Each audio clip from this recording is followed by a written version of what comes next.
कलाम जनाब मुबश्शिर सईद साहब का है। हालत हाल में क्या रो के सुनाऊं तुझको, तू नजर आए तो पलकों पे बिठाऊं तुझको। खुद को इस होश में मदहोश बनाने के लिए आयते हुस्न पढ़ूं, देखता जाऊं तुझको। तू नहीं मानता मिट्टी का धुआं हो जाना, तो अभी रक्स करूं, हो के दिखाऊं तुझको। कर लिया एक मोहब्बत पे गुजारा मैंने, चाहता था कि मैं पूरा भी तो आऊं तुझको।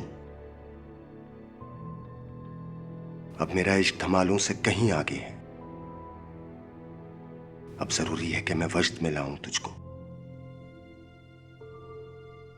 क्यों किसी और की आंखों का कसीदा लिखूं, क्यों किसी और की मिन्नत से जलाऊं तुझको। ऐन मुमकिन है तेरे इश्क में जम हो जाऊं,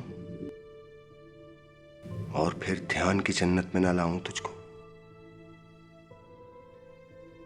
उसने एक बार मुझे प्यार से बोला था सही, मेरा दिल है कभी सीने से लगाऊं तुझको।